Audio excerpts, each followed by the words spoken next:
Це був ракетний удар з літака. І сталося це в 7:47 ранку. Чому пам'ятаємо чітко час, тому що в усіх годинниках, які були в будинку, повилітали батареї. І 7:47 це зафіксоване.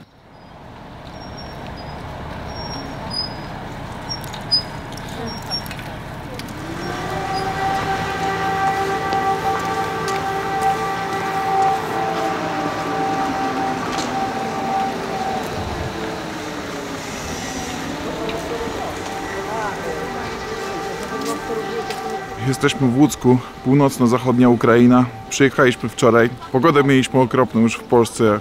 No po prostu nie do opisania. Śnieg, zawieje, zamiecie. Ciężko się jechało. Na granicy, a trzeba powiedzieć, że nie wszystkie przejścia graniczne są otwarte dla ruchu cywilnego. Kolejek prawie nie było. Przejście graniczne zajęło nam mniej więcej jakieś 40 minut. Po drodze mijaliśmy kilka postów wojskowych, no bo mimo tego, że jest to daleko od frontu, no to jednak całe państwo jest nieoficjalnie w stanie wojny, ale wojna z Rosją jest, jak wiemy. Dlaczego mówię w liczbie mnogiej, że przekraczamy granicę? A to dlatego, że jest ze mną tutaj mój brat Tomasz Czukiewski, kanał Ciekawe Historie. Dzień dobry. I robimy właściwie Dwa materiały. Robimy dwa materiały. Jeden na kanał Ciekawe Historie o początku wojny, bo minęło już trochę czasu, minął rok, więc wiele faktów wyszło na jaw i można rozmawiać z ludźmi, ze świadkami wydarzeń. I ja to będę robił w Kijowie, a Bartek na Bez Planu robi o tym, co dzieje się teraz, jak wygląda życie teraz, codzienne życie podczas wojny. A propos tego, jak wygląda teraz tutaj rzeczywistość, to gdy wczoraj przyjechaliśmy do Łucka, nie było prądu, szumiały generatory, było ciemno na ulicach.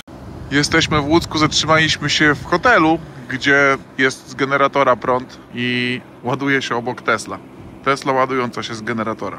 No a faktycznie miejscowość, jak wjechaliśmy, no to ciemna. Dowiedzieliśmy się, że na zachodzie Ukrainy, okolice Lwowa, Łuck, wyłączają prąd na kilka godzin dziennie. Ale w centrum trochę więcej światła i znaleźliśmy fajną restaurację, gdzie się właśnie posilamy.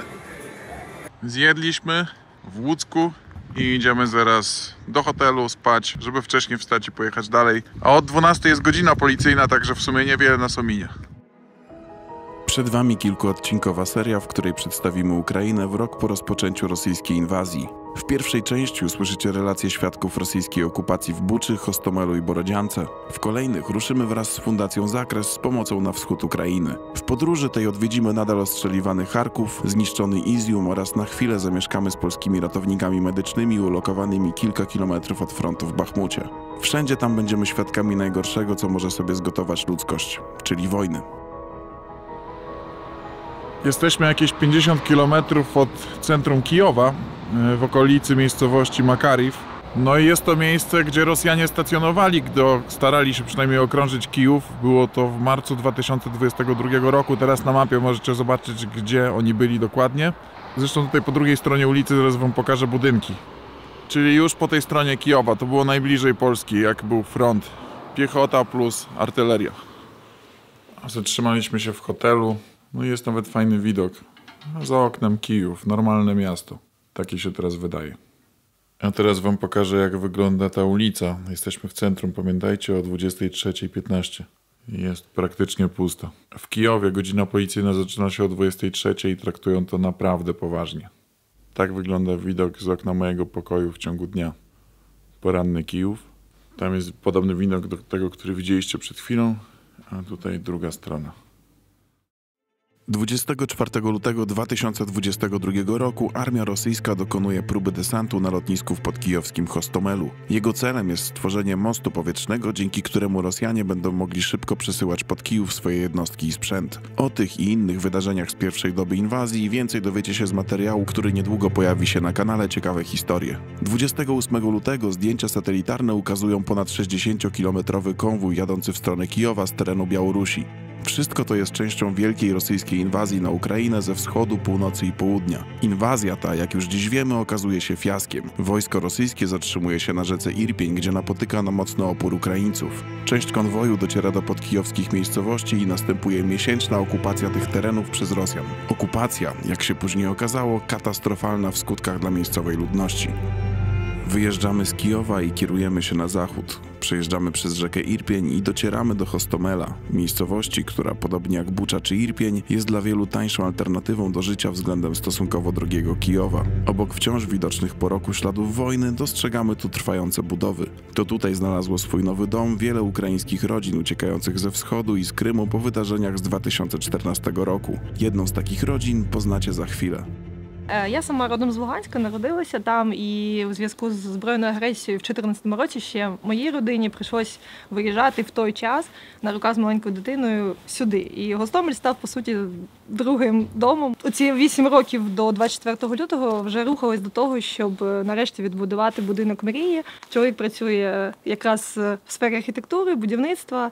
Я також дотична до того. І хотілося втілити в життя якраз проєкт такого будинку, як ми собі хотіли і собі уявляли. В будинку ми зробили повністю весь ремонт, вже була вся техніка, всі меблі, майже всі речі ми вже перевезли. Планували домивати 24 числа, доприбирати і 25-го вже повноцінно вселитися, але, на жаль, так не сталося. Якраз 23 лютого, перед 24-м, ми забрали ключі від будинку, ми хотіли вже починати жити в будинку так, як ми собі мріяли, і до чого рухались 8 років. Але 24 лютого, як і всі українці, прокинулись вже від новин, що почалась війна. Вже зранку Гостомель якраз залишився в такому епіцентрі, бо Гостомельський аеропорт поруч, і тут вже були чутно взриви, вибухи. Але тут вже росіяни бігали. Ми 25-го не могли ніяк прийняти рішення виїжджати, бо тут вже по вулиці ходили, вже чути були близький бій. Ми з дітьми були і складно було прийняти рішення, щоб виїхати. Зв'язку не було,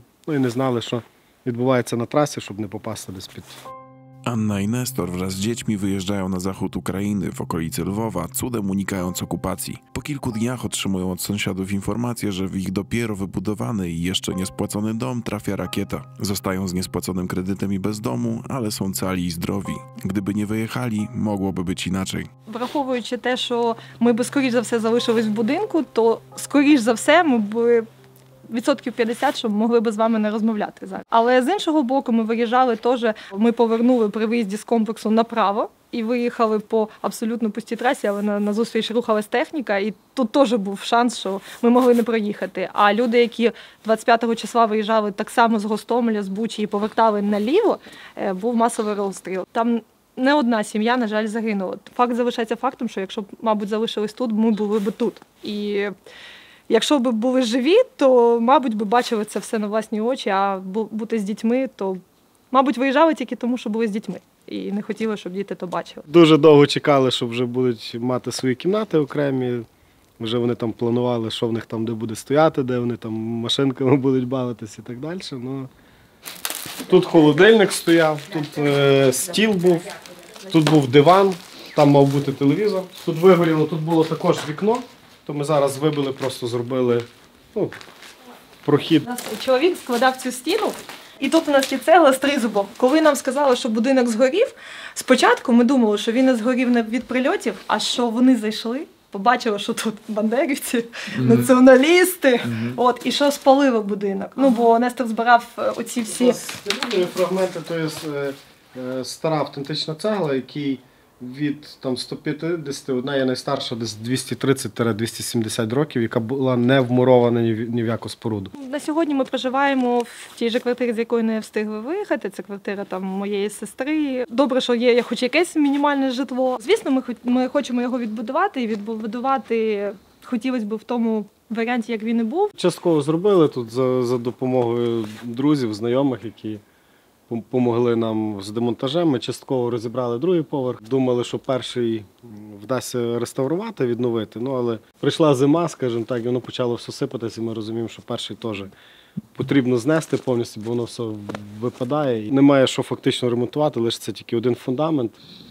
Появляться кошти, ми додемонтуємо те, що залишилось. Але поки на такому етапі ми зупинились, бо далі не маємо фінансової можливості розбирати, бо тут все-таки треба немаленькі кошти, навіть вивезення десь на якесь звалище і так далі. потрібно за все правильно то платити. все зробити. То, знаєте, то приходимо, дивимося на брухт, там посудомийки, стиралки і все інше. Які навіть ні разу не включалися. Да, ще. то нова техніка. Ну, єдине, що от, робили тим літом, трошки заспокоюючи себе, то Посадили кілька ялинок садили ялинки, нових. туйки, трошки себе гріємо, що будемо відбудовувати і робимо там ландшафт. Цим літом, навіть якщо не почнемо відбудовувати, то все одно будемо там порпатись, якісь квіти досаджувати. Це наша така заспокоєння душевне, що воно, знаєте, коли є рослини, воно здається, що ось життя повернеться. В 2014 році, коли виїжджали, ми просто розуміли, що ми не хочемо жити в Росії, ми не хочемо жити в ЛНР, ми хочемо жити в Україні, ми українці, а жити там, де тобі некомфортно, нам не хотілося. Ми побули якийсь період, поки можна було виїжджати, ми теж бачили, чули різне.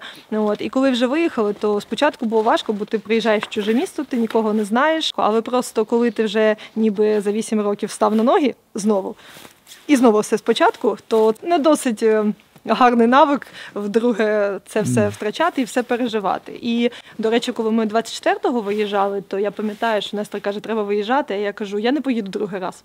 У мене це мій дім, я другий раз виїжджати не буду, і в мене було десь година такого сумніву, що мені знову треба збиратися. Я тільки за 8 років привикла до того, що тепер тут моя родина. Звісно, мені дуже хочеться, щоб була не тільки перемога, а щоб я могла з'їздити туди. У мене там дідусі, бабусі похоронені, у мене там батьківська хата стоїть. Вона просто стоїть, бо батьки теж приїхали сюди. А так хочеться зайти на батьківське подвір'я і згадати, бо коли я хочу розказати своїй дитині, яке було моє дитинство, я не можу це зробити. Я не можу повести в школу, де я навчалася, в інститут, показати, де народилася моя дитина. Буде Україна, тоді поїдемо туди. А зараз не хочу ні лівою, ні правою ногою на російську територію ставати абсолютно. Я українка, моя дитина українка, мої батьки українці і тільки так. Я по-іншому не уявляю.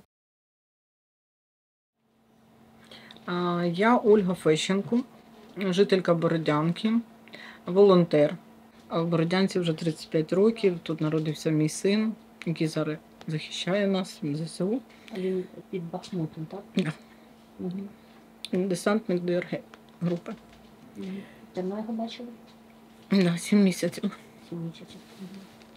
Я являюся ще автором проєкту «Живі історії війни». Цей проєкт у мене мало входити таке. Перше, це збір історій людей про окупацію, про геноцид над ними, написання книги. Вона називається так, як і проєкт «Живі історії війни». В цій книзі 35 історій цивільних людей нашої Бородянської громади, які під час окупації, під час військових дій були якимсь чином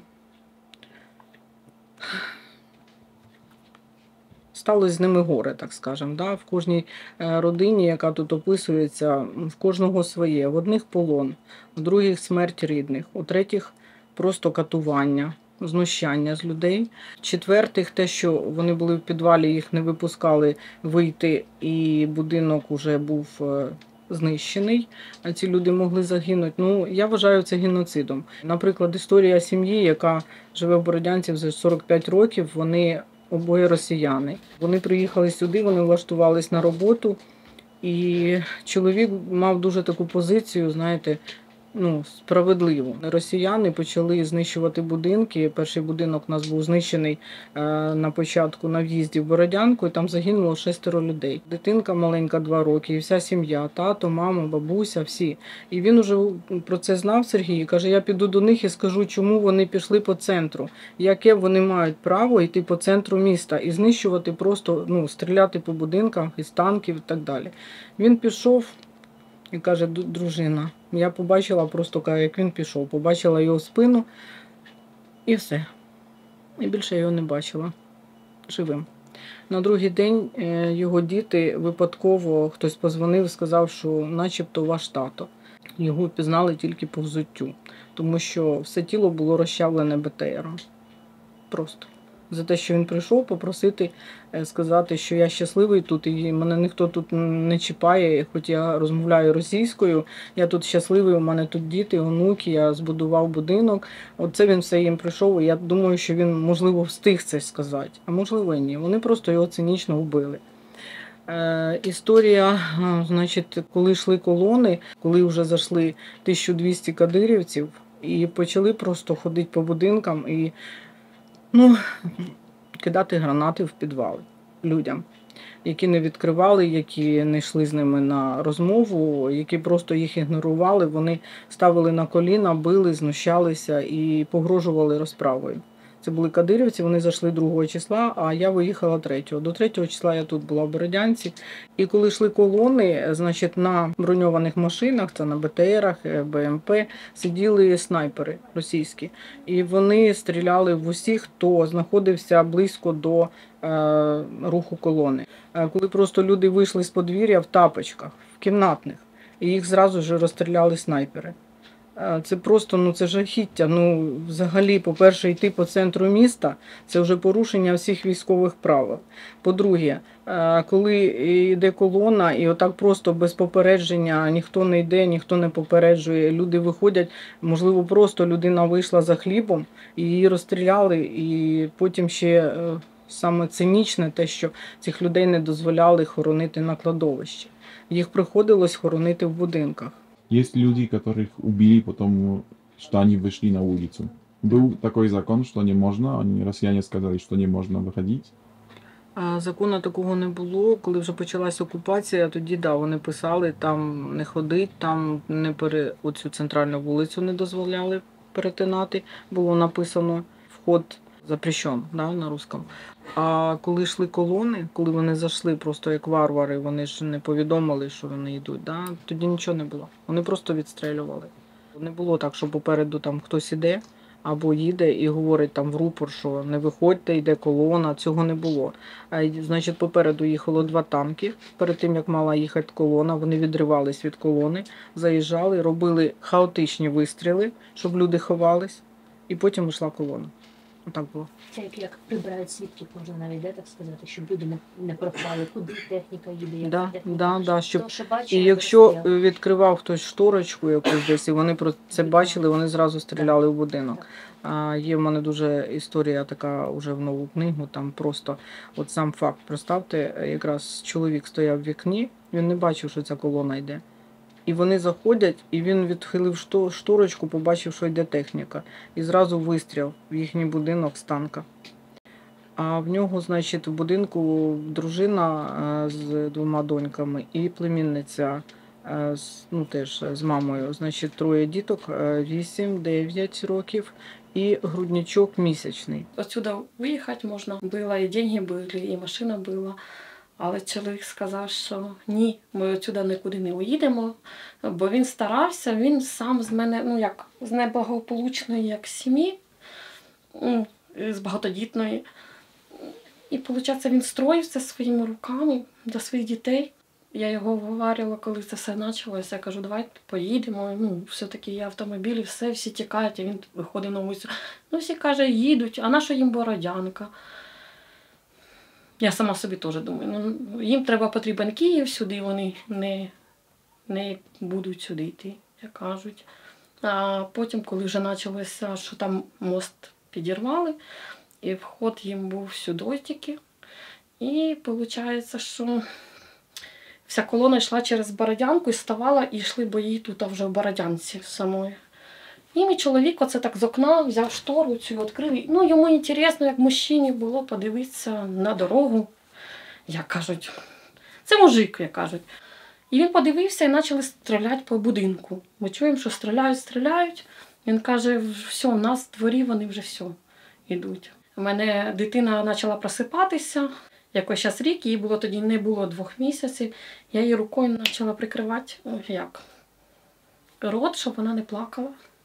Вона почала під рукою, кажу, зараз оце вона виросте, я розкажу їй, що я тебе чуть би не задушила із-за того, бо вони були за стінкою. Я брала таку руку і нажимала, щоб вона не плакала.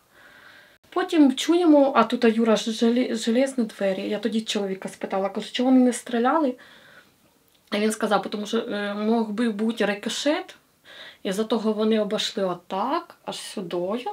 У мене ці окна панорамно йдуть на город, і вони те окно почали стріляти, і 3 чоловік забігло в хату. 2 зразу наверх, а один остався на низу, на нас наставив автомат. Моя донька дивилася на них, він сказав, прикрой ребенка, пусть на нас не смотрить. І я вже поняла, я думала, якщо він так сказав прикрий, значить це він хоче нас розстріляти, для чого дитя прикривати одіялом. І тут в якийсь момент у нього заговорила рація. Хто там у тебе візжить? А діти почали дуже плакати. Старші дівчатка, там 8-9 років. А він сказав, що це діти, уходи. І це їх спасло. Він до чоловіка зразу автомат і каже, ти нас знімав з окна. А він каже, ні. Я просто дивився, було інтересно просто, да й все. Це що вони телефон забрали, де українська армія? А ми, яка українська армія, ми нічого не знаємо. Люди мирні, як мирні, всі мирні здесь. І вони забрали телефон і ушли. Це 2 марта був коридор. І сказали, що можна уїхати. Мой муж берет ребенка старшего, дочь Катю, и начинают вони їхати в сторону Клавдіва. Там, оказывается, 10 километров от нас вообще ничего не было. Они были там русские, но там ничего не стреляли, ничего такого не было. Он забирает старшую дочь, уезжает, потом получается так, что у него заканчивается бензин, он автомобиль оставляет в лесе, приїжджає до сестри, бере мопед і забирає мене з 2-місячною дитиною. Мені прив'язують ребенка хусткою до мене. І ми починаємо їхати. І коли ми як їхали, по нас стріляти почали. Чесно, слава Богу, що ми були не в машині. Якщо ми були в машині, все, нам би було... Я пам'ятаю, що ми їдемо, і отак починаються пулі ото. Що таке розказати? Вона мене постійно випадала із хустки. Юра казав, що треба їхати на скорості, тому що якщо ми остановимося, нас уб'ють. 3 варіанти було. Або мене застрелять, або я її загублю по дорозі, або ми розб'ємося. Але, слава Богу, ми доїхали і все добре. Потім він з нами побув, це 2 марта. Ми там залишилися, переночували, потім він 3-го сказав, я пойду додому. Він пішов і не повернувся. Потім мені розказують, там дзвонять, що Юри вже, мені не хотіли казати, всі знали, що його немає. Я кажу, як нема? Я вже почувствувала, тому що він каже, я, якщо ушов, я вернусь вечором, по-любому я прийду. Каже, я пойду додому, памперси мали візьму, таке. Через 2 дома, оце мій дом, сусід і ще сусідський дом. Оце там дом, виходить, був обстріл і попав, як під час обстрілу попав в дом. Із газової труби почав йти огонь. І угол загорівся. Вони угол це засипали піском і почали нагинати цю газову трубу. Дядя Петя каже, я навіть не почувствувала, тому що чи з лучника стріляли, вистріла не було чутно. Він каже, я тільки впав, каже, в Юриних ногах, а Юра став отак, каже, і його в грудну, виходить, клітину. Дядя Петя, цей, що був ранений, його затягнув в двір і каже, ми йому закрили очі, він зразу на місці погиб. Виходить, вони бачили, що вони тушать, що вони нагинають цю трубу, що вони тушать дом. Це не те, що вони просто йшли по вулиці, ходили десь гуляли. Зачем стріляти їх, я не можу взагалі зрозуміти, за що. Мені, виходить, сусіда ранило насквозь, а його застрелили. Снайпер. І його поховали там, на подвір'ї, це 4 березня. До 19 квітня він був похований там. Да, а телефон його забрали, і той телефон був в Макарові, в Донецьку, а потім в Росії. Вже за його переміщенням його відстежували. І телефон чоловіка покинув. 24 лютого мы еще не проснулась, я, как обычно, собралась на работу, поехала. Там на работу пришла, стоит в кабинете телевизор, и в телевизоре, как бегущая строка, уже написано, что Россия начала в Украине спецоперацию. Но я так и поняла, что сразу война началась. Ну, позвонила сыну. Сын дома еще был. Я раньше его ухожу на работу. Он собирается позже меня. Позвонила зятю. Я приехала в 6 часов на работу рано. Они ж, думаю, еще спят же. И поэтому не знают. Поэтому я предупредила, чтобы не просыпались в школу, чтобы не собирала детей, ничего. А потом домой поехала. Уже электрички не ходили, когда добиралась сюда, в Бучу. Уже ехала маршруткой. Маршруткой добиралась, наверное, часа 2 до Бучи, потому что пробки ужасные. Мы думали, просто пересидим в Буче. Мы не думали, что сюда зайдут рашисты эти. Сходили в магазин несколько раз с сыном, закупки сделали. 24 числа тут уже Гостомель горел. Уже бахкало, уже такие взрывы были, огонь был ужасный. Гостомель бомбили уже с 24 числа. Куда мы поедем? Мы сами с Луганска. Но я уже давно сюда приехала, когда АТО началось. Там в Луганской области хата была, квартира двухкомнатная. Там же разбили уже, поэтому мы с сыном вот здесь живем. Ну, снимаем, что подешевле. 24 числа все уехали, мы пошли посмотреть, где там погреб. Думаем, стулки хоть спустим, если придется там или сидеть, или что.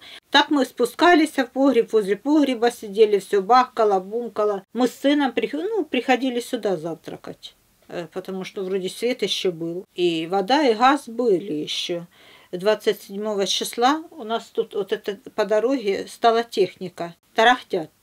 Может, рашисты, а может, наши, кто его знает. Потом, как начались эти обстрелы, наверное, к вечеру, а мы с сыном не успели убежать туда через огородик в погреб спрятаться. И сын говорит, если вдруг что начнется, правило 2 стен, в ванну спрятаться. Так мы в ванну и спрятались. Маленькая, небольшая, но мы так и сидели.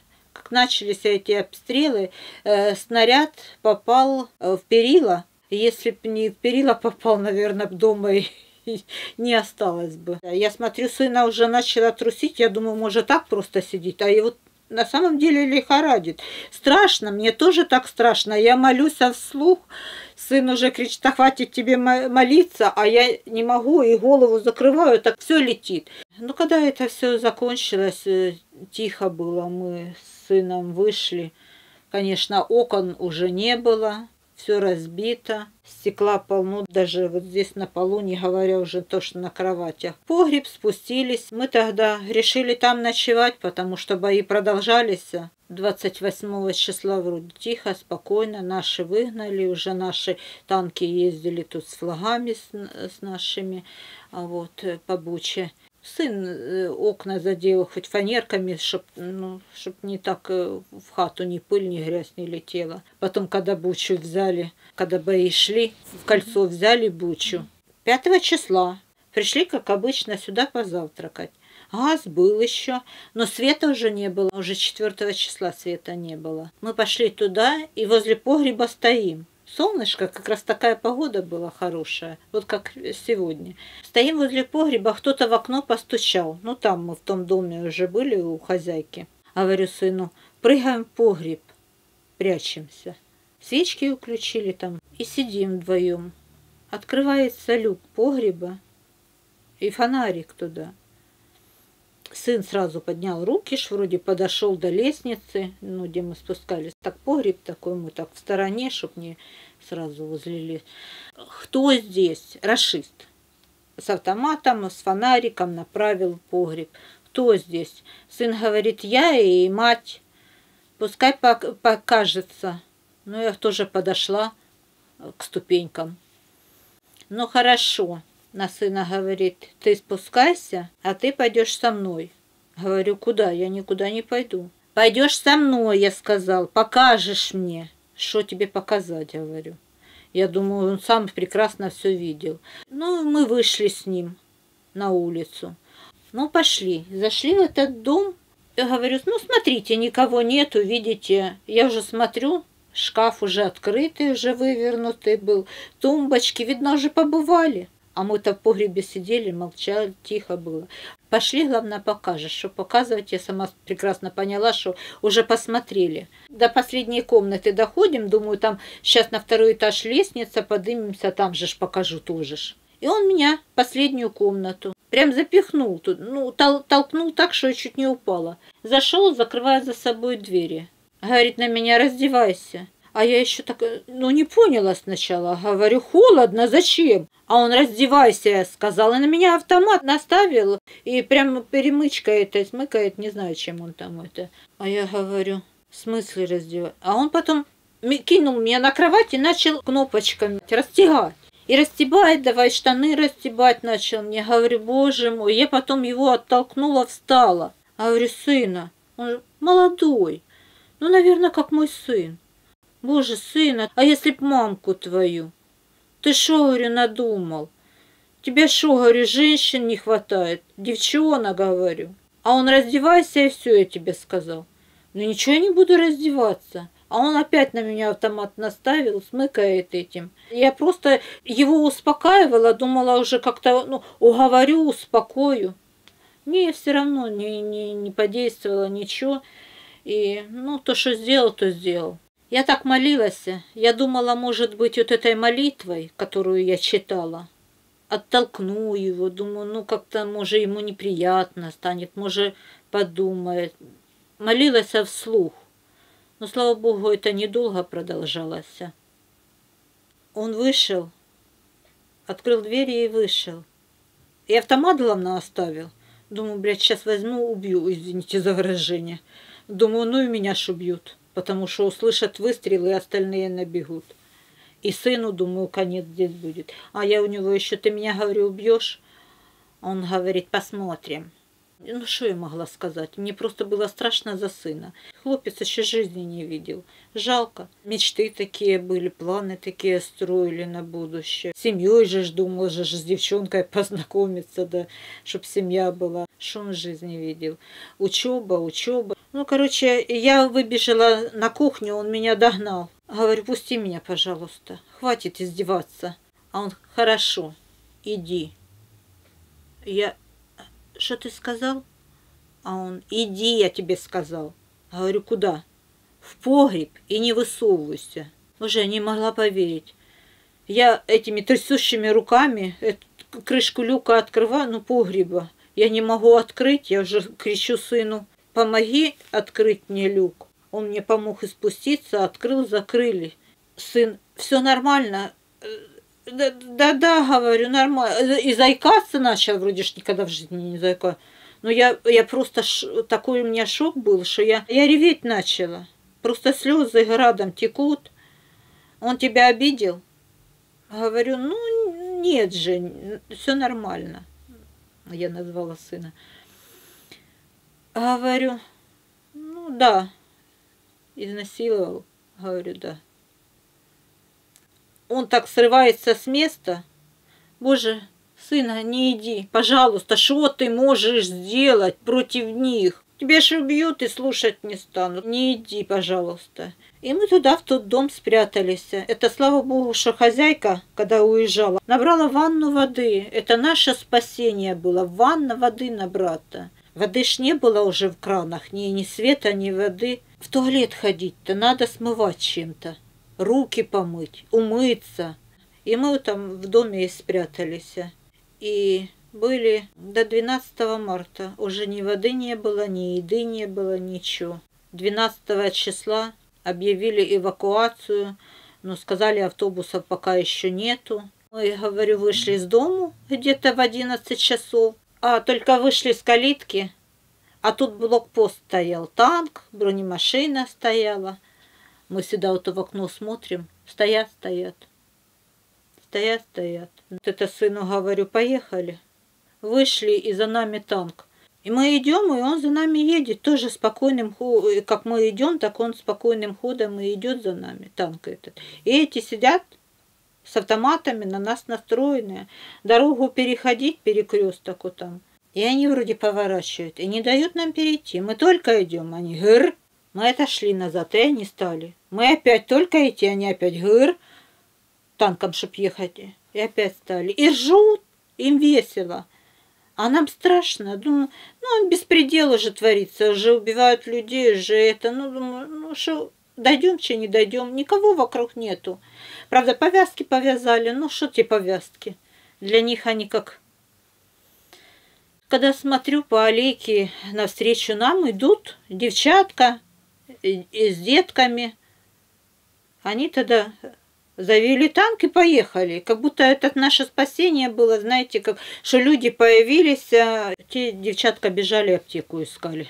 Вот так мы добрались до центра, ждали эвакуацию, приехали потом в Київ. Є історія дуже страшна, коли село Загальці, до речі, ми могли б проїхати, якщо потрібно буде. Там історія сім'ї, коли чоловік сидів в будинку і почув незрозумілі звуки в подвір'ї. Каже, я не думав, наче що це в нас, а потім, коли я вискочив, дивлюсь, лежить племінниця і вся в крові, а якраз сніг випав. Ці дві жінки просто вийшли з подвір'я, чи заходили в подвір'я, як там уже було.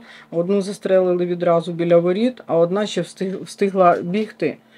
І застрелили просто всю обійму, випустили її в череп.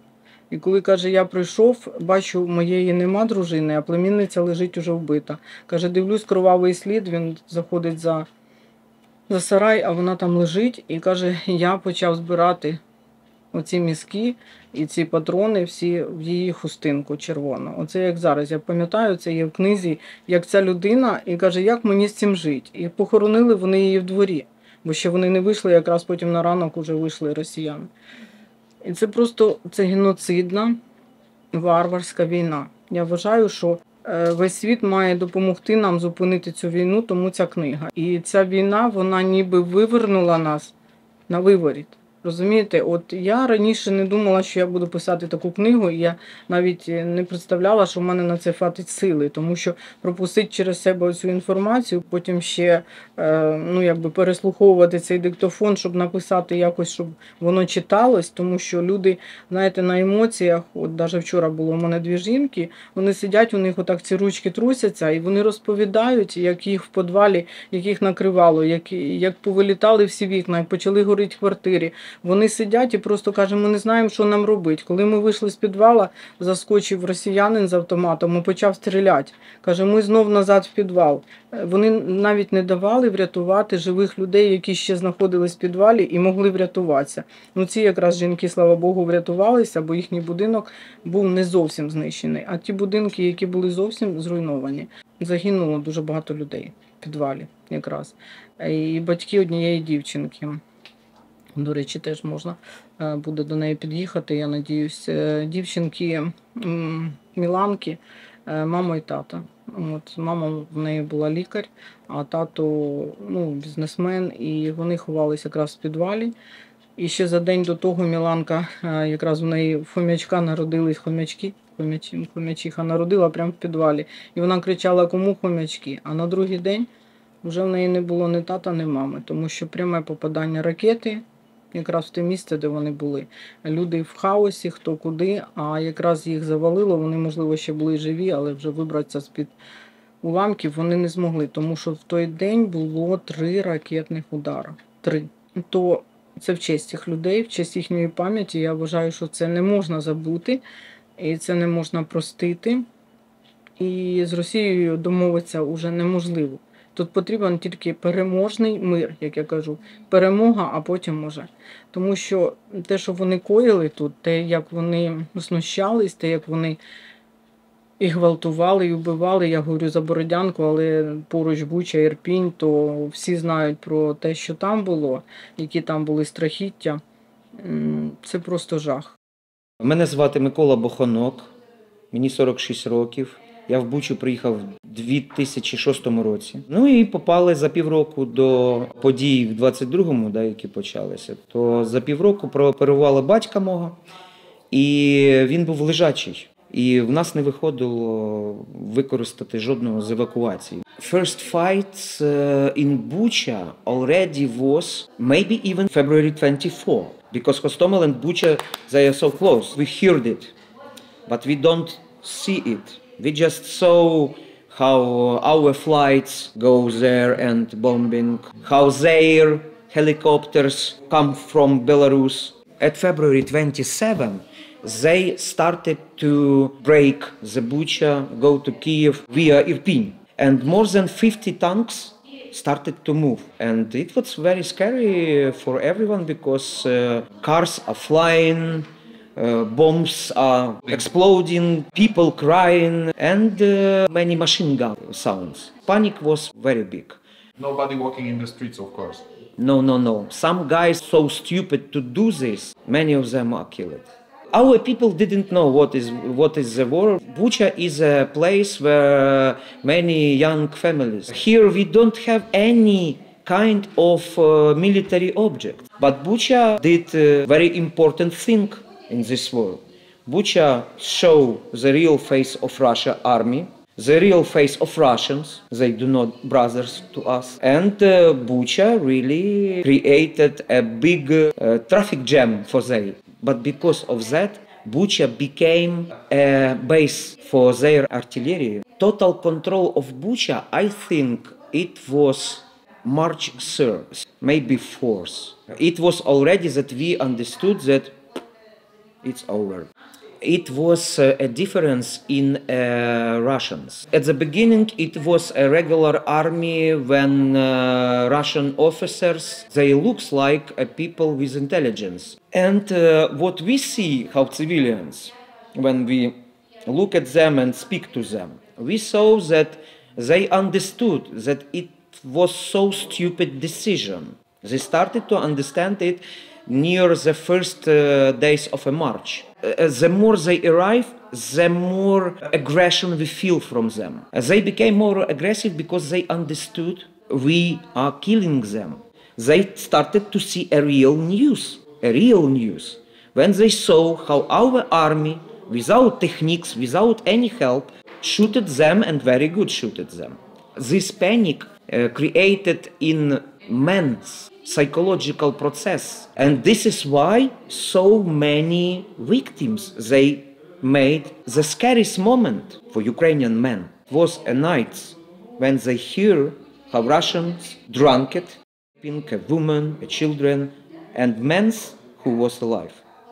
They cannot do anything. For them, human life, it was not something that they have to save. First dead body I saw in February 28. Many people died during first days because many people started to find the ways to exchange money. Many of them was killed.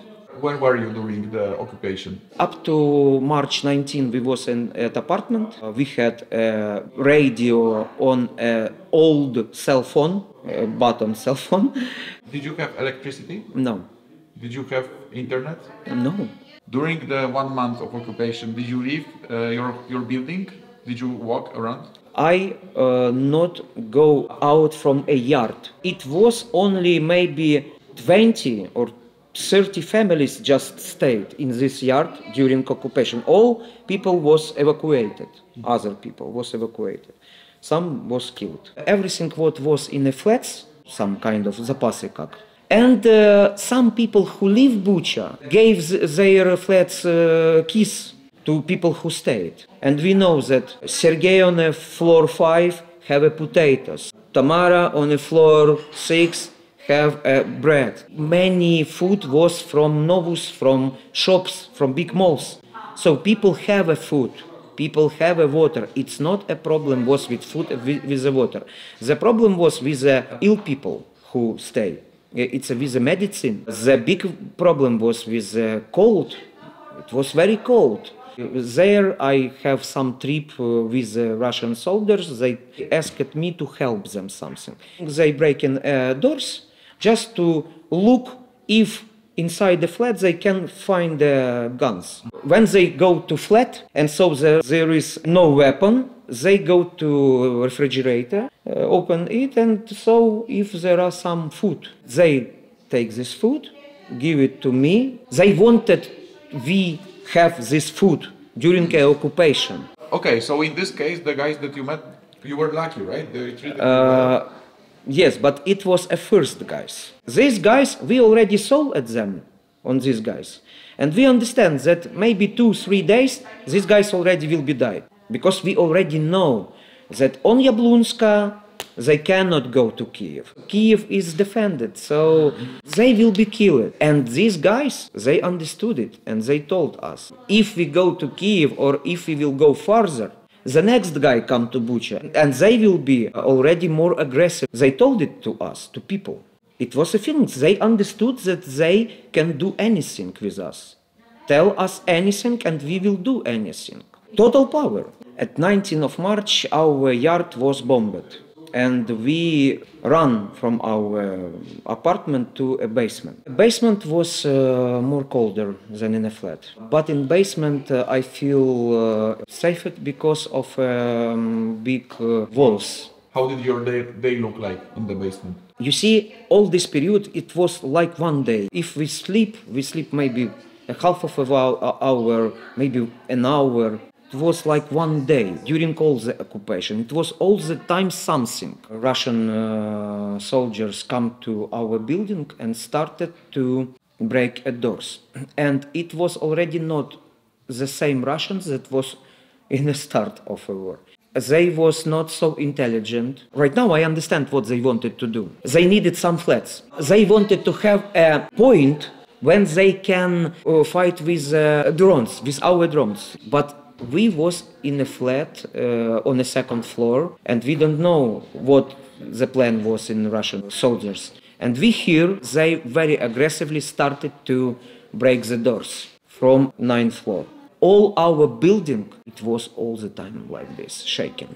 And it was a scariest day. I asked my father to зашить в диван. Я просто не видел в шкафу, я не помещусь, я видел там под диваном, он быстро меня... А вот в подушку дивана, в принципе, если боком, то мог бы... Это был просто такой шок. Ты просто не хотел быть там. Я не хотел быть убитым. Я не хотел быть убитым. Плюс был один страх. Я лично знаю главу парламента. Это мой друг. Я лично знаю президента. Это мой друг. И что было бы, если бы они нашли мою семью? Если бы они узнали, что я играл в КВН, а если бы они это использовали каким-то образом. Мы слышали много чего, как они вывозили людей в Белоруссию, как они вывозили людей в Россию. Мы слышали, как они в подвал заходят, бросают гранату, там дети сидят. Когда сидишь в подвале, не знаешь, что он может сделать. Знаешь только одно, что сейчас двери закрыты лопатой. Если он стрельнет, лопата слетит. Если он выстрелит в двери танком, дверь не выдержит. Если гранатой, может еще защититься. Если они сюда зайдут, где мы спрячемся в подвале? То есть мысли постоянно о спасении жизни. Плюс, опять же, работа с собой внутренняя, со своими внутренними страхами, со своими внутренними переживаниями, потому что уже как бы взрослый понимаешь, что это страх. Когда понял, что это страх, уже не боишься, уже просто-напросто думаешь так, окей, так, что давай сейчас реально, что может быть, то, окей. Ну, уже по-другому просто. Главное поймать себя, страх поймать, чтобы он не развивался. Вот это самое важное. Когда страх поймал, и он не развивается, ты уже тогда действуешь. Вот и все. Мы старались, когда мы были в подвале, мы старались просто постоянно что-то делать. И беседовать друг с другом. Поддержка. В подвале что самое важное? Либо в таких ситуациях. Первое – это свет. Свет. Второе – это поддержка человека. Третье уже вода. Лекарства там и так далее. Самое страшное, что ты не зависишь от своих решений. Самое страшное – это не свобода. Никто не имеет права распоряжаться чужой жизнью. 24 марта у меня сын оставал, я сам уехал как бы в эвакуацию вроде бы, но был в оккупации в Загальцах, тут рядом село. Вот, сын остался в Бородянке. 24 марта они со своим другом пытались найти связь, связи здесь практически не было. Когда они искали связь, их двоих забрали орки. Ну, не знаю, переводить вам орки или нет, но это русские оккупанты. Вот, российские, вернее. Проверили телефон, а там в телефоне было... Ну, мы колонны снимали, передавали нашим. Они мимо нас шли колонны этих орков. Арестовали, раздели, оставили в одних футболках и штанах. Завезли их здесь, недалеко отсюда. Там. У них была яма, выкопана 4 на 4 и глубиной 3,5 метра. Там они держали всех пленных. Неважно, там какая погода на улице была, но они все там были. Применяли к ним пытки. Велосипед, так называемый, это поливали ноги, бензином поджигали, электрошокером, у него очень много следов от электрошокера. В наручниках держали, наручники съели мясо аж до кости, надевали кулек на голову, доводили уже практически до смерти, а потом надрезали кулек, чтобы мог дышать. Его там продержали здесь 3 дня, потом после этого завезли в Чернобыль. Возле реки Припять, там, где Иванковская трасса, уже практически граница с Белоруссией, больше десятка человек было пленных разных. Они не видели даже ни друг друга, не знали, ни кто едет, ни с кем едут, ни как едут. Их там по одному потом выпускали, развязывали, снимали мешки и говорили «беги». Нашел какое-то помещение, они зашли туда, там они втроем были. Когда вышли, там другие орки стояли, их чуть не расстреляли, но отпустили. Ну, заставили убежать в лес всех. Вот он тоже сам убежал, нашел где-то старый дом, неделю просидел там в этом старом доме. На одной воде, рядом был водоем, он там пару бутылок нашел, и то ночью ползал, потому что там техника шла недалеко, дорога была. Он боялся просто выходить куда-то, вот, чтобы его там не убили. Вот. Где-то неделю он там просидел, перелез обратно в это административное здание. У него уже тогда нога начала болеть, просто он отморозил ее потом.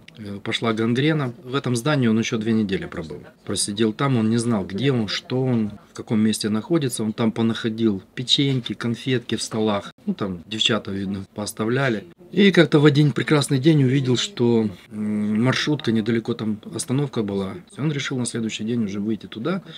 И там, когда приедет маршрутка, там люди будут или все уже решил, так сказать, ну, пытаться выйти к людям. И сколько дней вы не знали, что происходит? Где-то около месяца. Вот это он 24-го с ним пропала связь, и 19-го мы его нашли. Перший раз, як вони приїхали, шукали, там світу вже не було, і в нас там трансформатор стоїть. І вони в жовтих тих жилетах, а я кажу, Люда, до трансформатора пішли. Кажу, буде світ. Який світ? То як вони заходили в день, ну якось не так страшно. Ну якраз ми теж були, у сусіда були. До вони прийшли там, все повивертали, цей диван теж вони розтрошили, це вже зладили він серед двері, ну таке полагодили все наче. Саме страшніше, як вони відходили уночі, як зайшли. От тоді було сильно страшно. І час ночі, але вони відкрили, а я фонарик в руці колотиться, рука. Він каже, в глаза не світить. Я кажу, хто тобі там світить, Господи. Вони зайшли і пішли часто по сараях, літня кухня. Танк кругом по садку їздив, тож огорожу розтрощив. А тут у дворі була машина, така як хата. Зразу, як вони зайшли, сказали, що будуть 5 суток. Я думала, 5 суток – це вже голова, криша поїде. Мухтар же був в хаті з нами. Він на двір хоче, а я боюся. Боюсь, тут повно їх стоїть. І там, з тої сторони. Я боюсь, кажу, коли бачу, сусід вийшов. Ну, я вийшла. Той один каже, 2 суток. Мені вже трохи стало легше. Але ми то зразу так считали. Їде колона туди. От назад читаємо, трохи менше. Менше їде танків, і те вбити їх везуть. О, хорошо. Ой, страшно. Чуємо, балакають між собою, що вони щось в танках тих вже шевеляться. Ми так поняли, що вони будуть виїжджати. Почали стріляти, а там один каже, це ваші, каже, стріляють. А хто його знає, чи ваші, чи наші. А воно так стріляє, ми тоді вже чуємо по їхній мові, що вони довго не будуть, що вони вже їм сигнали, які то прийде, і вони виїдуть. Він боявся в погреб іти. І він боявся вже виходити на дорогу, то казав, що там стріляють. То став він мене завжди поснідав. Ну, а сусідка прийшла, каже, його друзей розбомбили. Він не дійшов навіть до траси. Кажу, Сережа, давай вертайся назад скоренько. Він йшов назад. Чує, танк став, вистрелив, вліво прийшов. А він здоровий був такий. Ну, такий. Мужчина здоровий. Бачить, що, а той не розумів, що воно таке, де воно взялося. Ну, а той ще 2 рази в живот і все. Що може? Ну, метрів 30 ось там біля хати. Тачка, бігом у тачку, що він буде коло траси лежать. А тут привезли в двір, а далі в хату його не можна занести, до колони їдуть. До хлопців вже зайшли в хату, а він стояв, може, півгодини у тачці, а тоді його занесли в хату. Ну, все, переночував, народили його. Вранці, слава Богу, теж. Хлопці під обстрілом копають яму, бомблять вони в яму. У нас це тільки він його одного похоронили зразу на кладбищі біля татка. А то всіх, то стояли так, сусідка 3 дня стояла в дворі, у гробі не можна було вивезти. А то всіх хоронили вдома. У дворах, у садках хоронили. Вони поночі знайшли ще труну йому, все. До людей всіх хоронили у пакетах, у пленці хоронили. А йому труну похоронили так, як треба, і тоді бігом. Будинок стояв так, отак стояв, до вулиці вікнами. І десь у час почався обстріл, і тільки я була в віранді. Чую, що щось шумить. А що зашуміло, я не знала.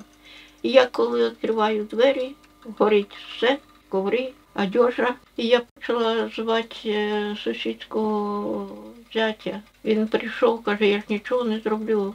Тільки я попросила відключити газ. Вони відключили і, звісно, в ітогі будинок згорів, може, хвилин за 15. Туди попала отаке на чая. Я не знаю, як воно називається. Труба така велика, і її знайшли, коли вже почали ремонтувати. Мене тоді забрали отут через дорогу. Там був погріб такий більш-менш укомплектований. Я пам'ятаю, коли я вас до вас приїздила, ви жили в подвір'ї. Так, на подвір'ї. На подвір'ї. На подвір'ї я жила. А будиночок це коли ви отримали? 6.10.22 року. Знищення цього будинку і будинку, який вже знесений, який стояв там, теж 9-поверховий, відбулося 2 березня 2022 року. Це був ракетний удар з літака. І сталося це в 7:47 ранку. Чому пам'ятаємо чітко час, тому що в усіх годинниках, які були в будинку, повилітали батареї. І 7:47 це зафіксоване. Цей будинок, він ще був зверху такий з'єднаний, і це була символічна дружба народів, арка дружби народів, як її називали. Потім воно впало, завалилося, і зараз, виходить, він уже так розірваний. Тут залишились, звичайно, були і люди в підвалі, але їм не дали можливості вибратися. Приїхали наші рятівники, їх почали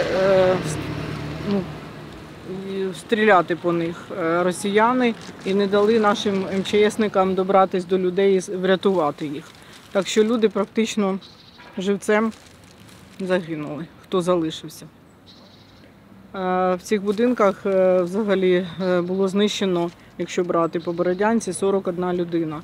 Загинула і 200 людей пропали безвісті. Це горе і це не повинно повторитися. І якось пишуть геть Росію з ООН. Її взагалі треба, не то що з ООН, її треба просто зробити ізгоєм, щоб слово росіянин, слово Росія, це було соромно навіть про його вимовляти. Отак, я б сказала, тому що це геноцид. Наши силы самообороны Бородянки проявили свою инициативу и уничтожили разведколонну, которая шла по центру с гранатами и коктейлями Молотова. Это наши обычные люди, которые были как бы патриотами Украины, которые не могли, они хотели бороться с оккупантами. И они уничтожили колонну с 20 машин. Там были БТРы, тигры, танки успели уйти. Эти люди уничтожили, и потом прилетела авиация и уничтожила эти дома. Они бросали эти коктейли Молотова из этого здания? И эти, и другие, они прятались, например, за угол, где-то вот за угла и бросали. Понял. Но здесь тоже были цивильные люди, да? Да. Мирные люди, которые ничего не делали. Нічого не делали, да, но їх уничтожили, да. Коли в 2014 році це все почалося, ми дуже переживали, ми дуже плакали і не могли дивитися телевізор навіть.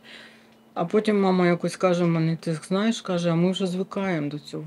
Ну, дивимося і звикаємо, що йде війна, що гинуть люди, що їдуть наші хлопці, їдуть наші знайомих багато, тоді було в АТО. І воно так затягнулось, а потім, коли ця війна прийшла на наш поріг, на поріг наших осель,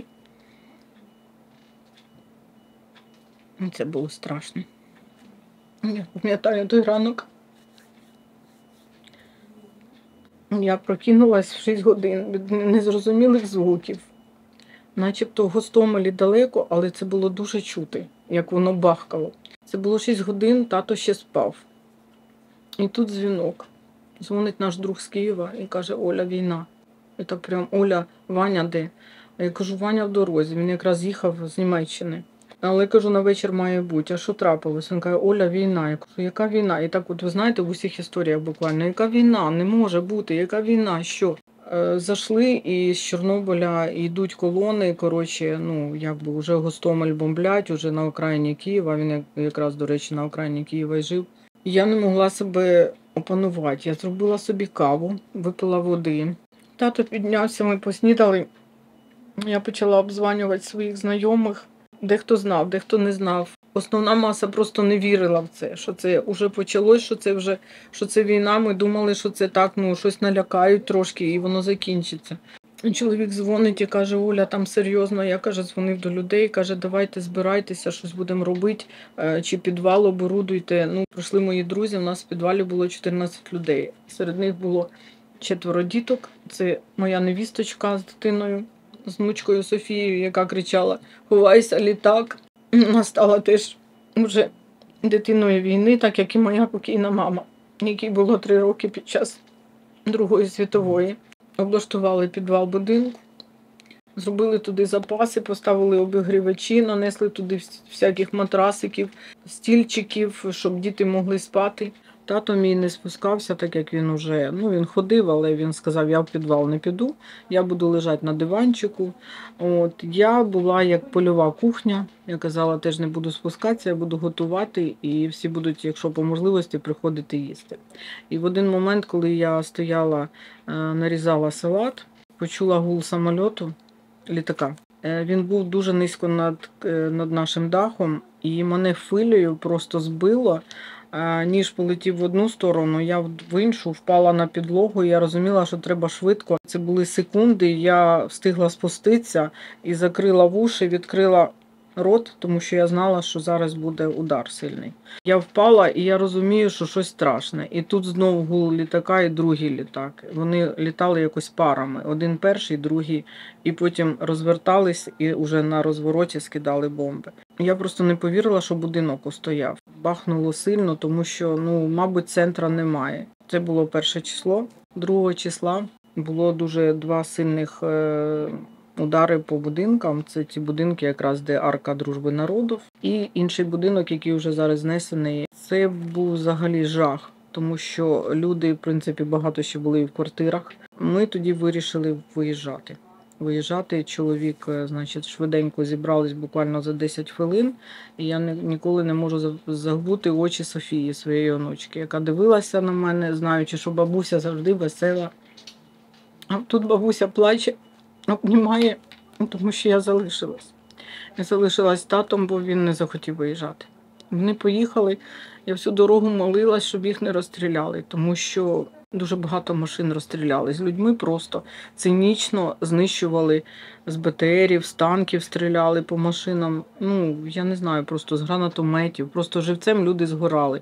Люди, які просто хотілися врятувати себе, свою сім'ю від війни. Це не військові, це просто цивільні люди. Ще раз наголошую на цьому, тому що це війна, уже, вибачте мене, просто на знищення українців. На знищення тих людей, які тут живуть, розмовляють українською мовою, люблять свою державу, люблять свою культуру і нас вважають нацистами. Я не розумію, чому людина, яка любить це все, вона має бути націоналістом. Вона має бути патріотом, а не нацистом. Це просто Росія перекручує все. Так як я вважаю, що їхній президент – це найбільший брехун на весь світ. Тому що сказати, починаючи з Криму, зафотити Крим і сказати, що це зелені чоловічики, там, а не росіяни, то це що? На весь світ збрехати? Ти хто? Ти ж президент, ти маєш або признати цю війну. Він до цього часу не признав, що він веде війну проти України. Там шахтери воюють, тут непонятно теж хто. І я просто, чесно, мені просто гидко, як жінці, як людині, навіть називати його людиною, а тим паче президентом. Це просто ніхто. Дякувати Богу, моя сім'я виїхала.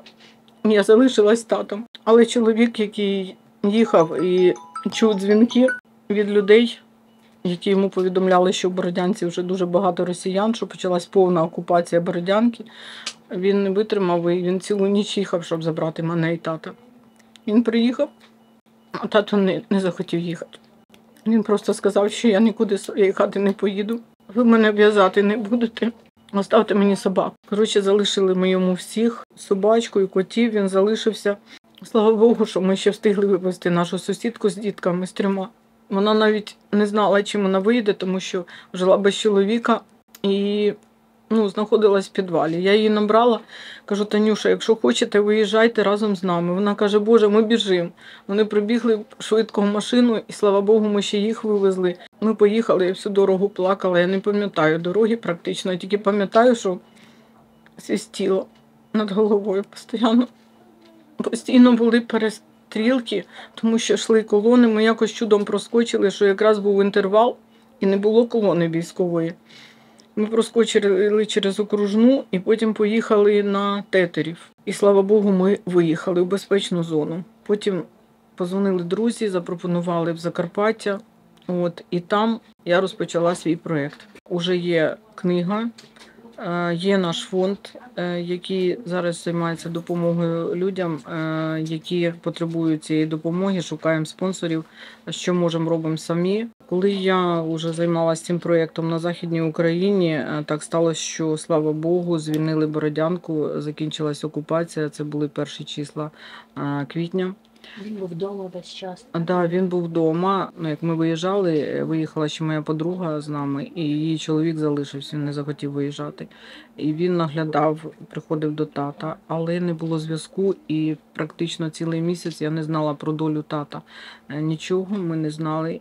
Чоловік займався волонтерством, він практично доїжджав до Бородянки, це Тетерів, це не так далеко, 20 кілометрів, але сюди попасти він не міг, тому що, ви розумієте, окупація, сюди нікого не допускали. Не було світла, води, газу, не було опалення, було ще холодно, я розуміла, що йому, звичайно, важко, але я вірила, що він живий. Получається, закінчилась окупація, чоловік перший заїхав в Бородянку, це було 3 число. Уже пускали тоді в Бородянку, 3 квітня.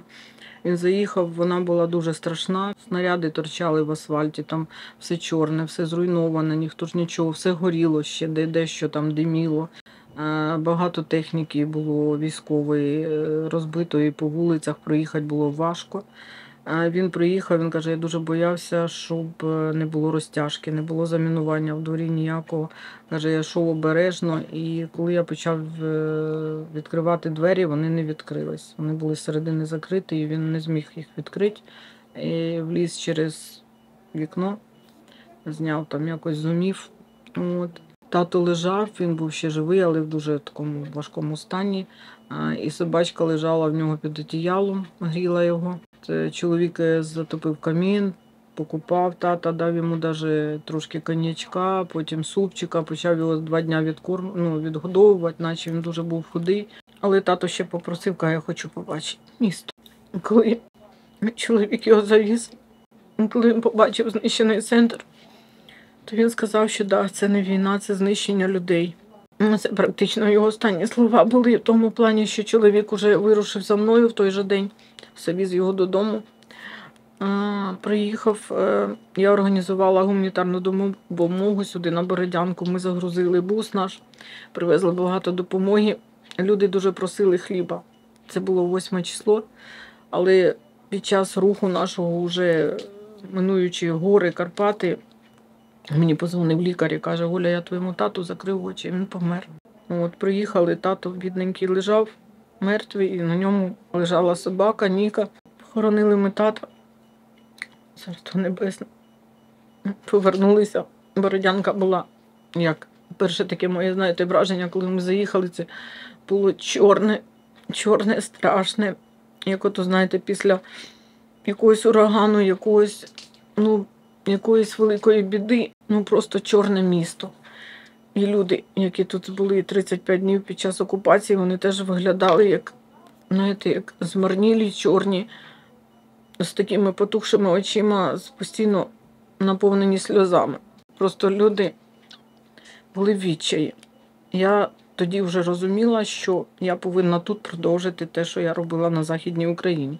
Там у мене було мало часу, тому що я почала тільки займатися і прийшлось виїхати в Бородянку. Тут я розуміла, що я вже не поїду на Західну назад, я вже залишусь тут, хоч як не важко, ні світла, ні води, ні газу, нічого не було. Зв'язок, правда, зробили якось так удачно, що в нас був зв'язок телефонний вже в Бородянці. І я прийшла в штаб і сказала, що я волонтер, бо я там стала волонтером на Західній. Чоловік теж там волонтерив, постійно возив допомогу гуманітарну із-за кордону, зі Львова, там, сюди, в наші регіони. І я хочу займатися цим проєктом, якщо, скажімо, є на те потреба. Тому що мені важливо було, чи це потрібно людям, мені воно потрібно було. Дякувати Богу, мене почули і мені дали ще один телефон, тому що диктофона в них не було. І я почала спілкуватися з людьми, я підходила і я відчула себе, я дуже люблю психологію, відчула себе в якійсь мірі навіть психологом, тому що людині треба було висказатися, розказати, і щоб її почули і зрозуміли. Я це розуміла, що тут важливо це зараз, цей момент обняти. Під час спілкування ви там почуєте, в книзі є ця можливість почути наш діалог. Ми часто плачемо разом, обнімаємося і підтримуємо один одного. Ці історії важливі для життя, тому що якщо ми будемо знати свою історію, будемо знати, що з нами зробили російські варвари, я думаю, що ми зможемо скоріше зупинити цю війну і життя буде продовжуватись. Тому що це загроза не тільки Україні, це загроза, можливо, всій світовій спільноті. Я надіюсь, що все-таки ця війна, дякуючи підтримці всього світу, вона закінчиться, що винні будуть покарані, а ми відбудуємося і будемо процвітати, будемо жити ще краще.